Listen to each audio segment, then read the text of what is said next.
fast humans have evolved. Okay. You feel like we've evolved fast? I feel like we have devolved. We've devolved. We've been on this planet for millions of years. Okay. For millions. You mean we're not humans exercising or in what? our highest form of intelligence? Just humans. Just freaking Homo sapiens. Well, Homo sapiens have only been anatomically like we are today for 500,000 years, I think. For 500,000 years, okay, so... Just think about the bicameral mindset. That's like, 500,000 years, okay? Then you had the freaking, there was the freaking Neanderthal. Then there was... Denisovian, Neanderthal. Then you have that new species that they found up in Russia.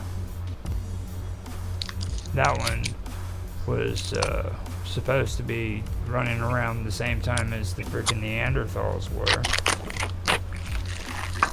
What the heck are you doing, Karma? I apologize. I'm done now. I bought a whole bunch of candles because I'm tired of some people. So I bought a bunch of candles. I'm hearing every freaking chew you're making, man. You're like, it's not a chew. It's me. It's not me chewing. No, I would never chew on shit. That's I was like, but God. it's me ripping the wrapper off of these candles so I can light them. Today is Wednesday. It's Yellow Candle Day. I'm done now. I'm done. I thought you was glad eating you waited. something. You literally said something to the last candle. So I was like, what are you doing?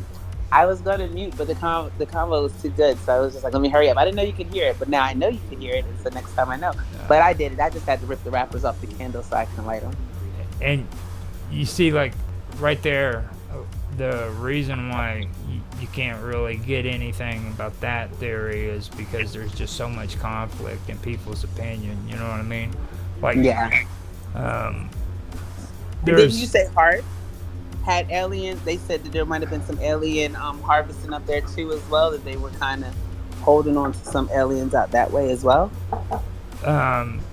It goes deep like that, like the secret space program. A lot of them believe that freaking there's like space-born aliens that are natural from other worlds, outer world, and then there's us, Earth humans, or Earth humans, and then outer Earth humans that were born and raised in outer space.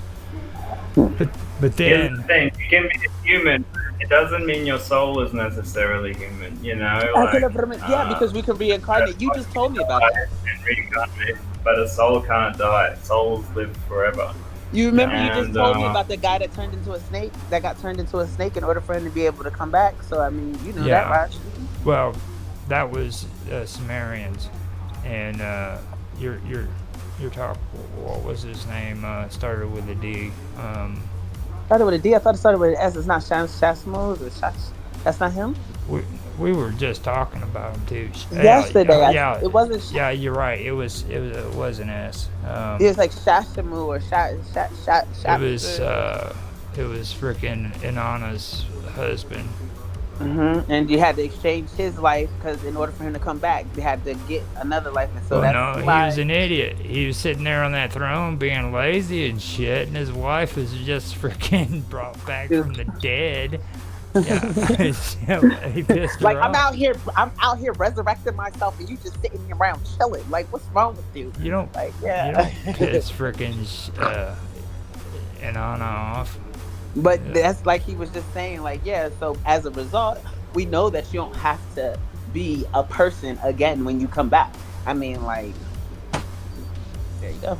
Yeah. And what he said, so you could be incarnated as alien. I can only imagine, but again, that word itself is just like, how can we even use it? It's not. Buddhists believe that generally we become more advanced consciousnesses as we do good deeds, and as we do sort of negative deeds, we can become more animal-like and sort of regress in our evolution. But and when it comes to topics like this, I like to look at remote viewing data because it has shown consistently that you can use it in a scientific way and understand things that you couldn't normally through other means. And so I encourage you guys to look at Farsight on YouTube, because they've investigated a lot of this stuff, and they found out that the planet is actually being used as a soul prison by aliens, and that means they keep us sort of confused here to prevent us from spiritually evolving, and therefore we keep being in the cycle of reincarnation on this planet. Yeah. And they created like an energy grid around the planet that if your soul tries to incarnate and move away from this planet to another planet, it hits this energy grid and it wipes your memory and basically puts you down to the earth and to reincarnate again. Kind of like the ice walls they talk about. Probably reincarnated here many times, you know. No, see, like but right now, that's what there's a big effort right now to dismantle this grid and set everyone free. So I think that could happen in our lifetime or pretty soon, you know.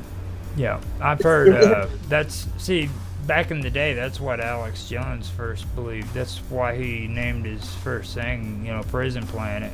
And I was okay with that until he started getting all crazy with politics and everything. And then David Icke taps into that too with the moon, and how the moon is actually a satellite that is used to change the way we perceive things.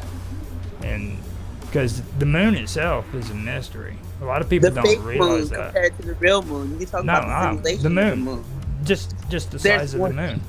Our planet. See this, if you look on Google, on Wikipedia, there's magnetic scans of the moon, and you can see there's these huge metal objects underneath the moon's surface on the dark side of the moon. Mm-hmm. The moon's size is too big for our planet to hold in its orbit. It's the size of our planet compared to the size of our freaking moon is abnormal. We shouldn't be able to and hold it's also geomagnetically locked to our planet's rotation, which is also abnormal. That's not common. Yeah. There's a lot of things that David Icke talks about that's very important too. Like you said it the last time you was on here about him. He really, I think it was you, wasn't it? You said he really hits things.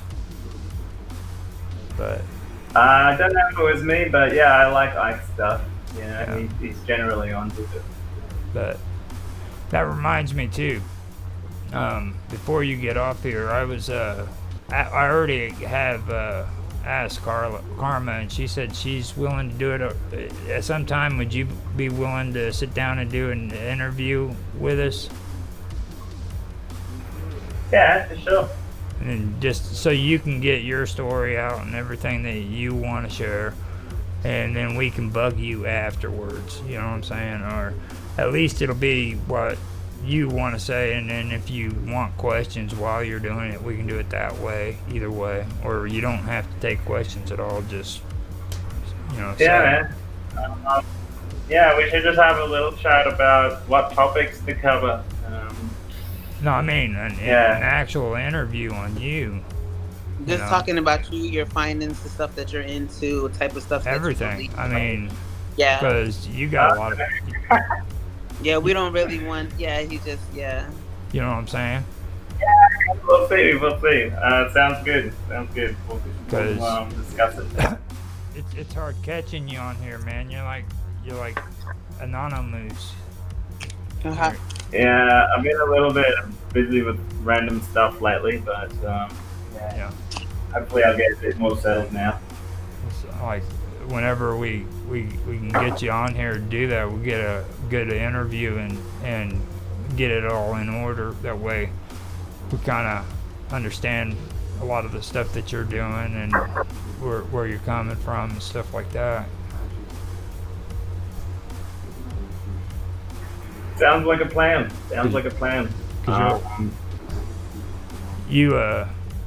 You actually come up with some good stuff, man. Like JPL. What's your thoughts on that?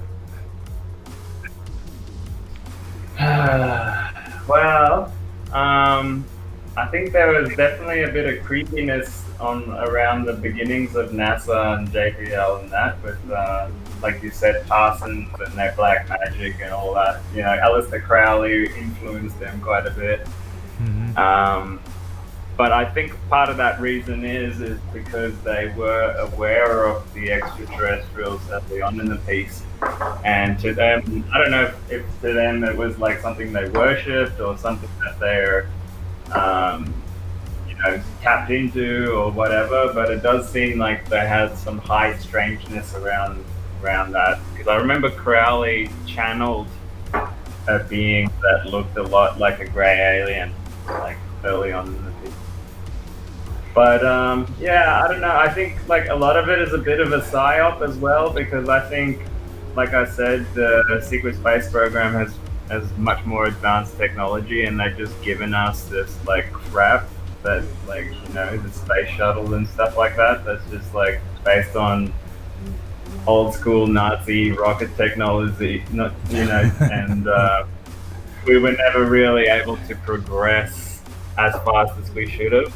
And so I think it was just a little bit of a show for the public. I think Kennedy and that knew about some of these secret programs going on. And yeah. I find it We'll interesting. see. You all think that we're evolving, and I feel like we're so far behind. We're relying on technology to do stuff that we can do from within ourselves. Like, I feel like it's a complete, like, we're dumbing ourselves down. Like, people are making it seem like we're doing so much better because we built all these things that we are and our likenesses, and it seems like they're more useful. Like, people really could astral travel, and now we don't even take that into consideration. We have to fly on an airplane. There's no such thing as teleportation, but there is. And it's just crazy because, like, what is that not more powerful? We're relying on outside source, so we're outsourcing in order for us to do what we're equipped with. Like, that doesn't seem like evolution to me. Yeah, like I said, it seems like we're killing ourselves, especially with the radiation. You know, the powers that be, you know, the dark government people, the globalists, they want to keep us dumb and sick and stupid. And they, you know, don't want us to investigate psi phenomena, telepathy, you know, stuff like that, because otherwise we'd become too powerful. And so they, you know, false science, false paradigms, false religions, so that, you know, it keeps us trapped in this devolution state. But I don't think it's us necessarily doing it to ourselves. I consider these controller people not really part of humanity. We're making you feel inferior without your consent. We're literally saying, hey, it's okay because we don't know any better, and we're choosing. We're free will. We have the right to learn about ourselves and be better. But instead, we're saying, no, we'll just conform to what we're being told how we should be. Like I said, it's our choice. We're committing suicide. Humans have this really, really bizarre habit of thinking they have control. Like, you actually have the ability to consent to anything, when in reality you don't. You do. Okay? You we know, always get into this. Everybody falls for that, okay? And as a matter of fact, we have more freedom today than we've ever had in the entire time that humans have been on this planet, other than Are you times. kidding? Yes, I'm kidding. I'm not kidding. I'm serious. You know what they used to do to people like us?